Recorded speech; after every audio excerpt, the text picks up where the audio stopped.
প্রিয় দর্শক, স্বাগত জানাচ্ছি টাইম নিউজে। আপনাদের সাথে আছে আমি শামসুন্নাহার নিমি। শুরুতেই ব্রুশ ফিশার সংবাদ শিরোনাম। তুষার ঝড়ের পর সৃষ্ট বরফস্তূপে নাকাল সিটির জনজীবন চলার পথে বিড়ম্বনায় পথচারীরা, আইনি জটিলতার ব্যবসায়ীরা, দাবি অ্যাটর্নি ব্রুশ ফিশারের।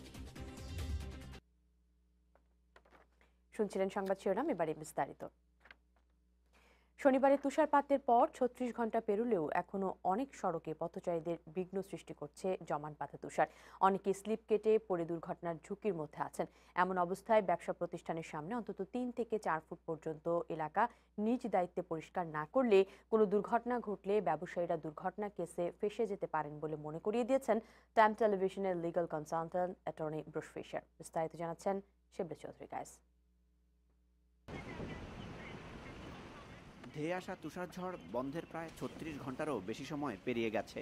স্মরণকালের এই ভারী তুষারপাতের আতঙ্কের পাশাপাশি উৎসব আর আনন্দের সময়ও পেরিয়ে গেছে অনেক আগে। ছুটির দিন শেষ হয়ে যাওয়ায় এখন শুধুই ভোগান্তি আর বিড়ম্বনায় আছেন সিটির বাসিন্দারা।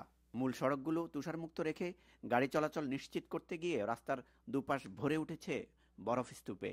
Business owners in the city have to make sure their sidewalks are clean and safe for pedestrians. Obviously, that's within reason.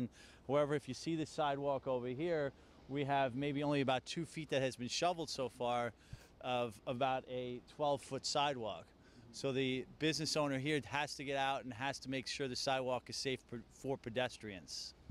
বাংলাদেশে অধ্যুষিত জ্যাকসন হাইটসের এমনই একটি রাস্তা দেখিয়ে বিশেষজ্ঞ অ্যাটর্নি ব্রুশ ফিশার বলছেন, এসব কারণে ব্যবসা প্রতিষ্ঠান সংশ্লিষ্টরা জরিমানার ঝুঁকির আতঙ্কের মধ্যে বাস করছেন। Feet of sidewalk at night is going to, the icy parts are going to freeze over. So the landlord is really responsible to make a safe pathway, and only 2 feet out of a 12-foot sidewalk is not a safe pathway. Accident case বিষয়ক এই অভিজ্ঞ আইনজীবীর মতে, তুষারস্তূপে ঢেকে যাওয়া রাস্তার দুপাশ ছেড়ে মূল রাস্তার মাঝপথেই অনেকটা বাধ্য হয়ে চলাচল করছেন সাধারণ পথচারীরা। ফলে ভঙ্গ হচ্ছে ট্রাফিক লাইট। এতে দুর্ঘটনার সংখ্যা বাড়ছে, একই সাথে আইনি লড়াইয়ে পথচারীর উপরেও সমান দোষ বর্তাবে। Here people are entering the roadway in the actual lane of traffic to get across the street. Now, that's the only way in which you can get across the street, but you still have to be careful of the cars that are in the roadway. So the pedestrian, even though there's a pathway that's been made, if you look over here on the left, there's a pathway that goes into the street.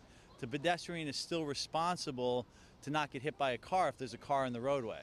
But that is the only place for a pedestrian to cross, which makes it very difficult. That's why people have to be careful. নতুন বছরে সপ্তাহের এই ভয়াবহ তুষার ঝড়ে new ইয়র্কে একদিনে record ৩০ ইঞ্চি পর্যন্ত তুষারস্তূপে ঢেকে যায় পুরো নগরী। সেসব সরিয়ে এখন আবার সচল হয়েছে যান এবং জন চলাচল। তবে জমাট বাঁধা বরফের দুর্ঘটনার সংখ্যাও বাড়ছে, যার শিকার হচ্ছেন গাড়ি চালক ও পথচারীরা। Shibli Chowdhury Kayes, Time Television, New York.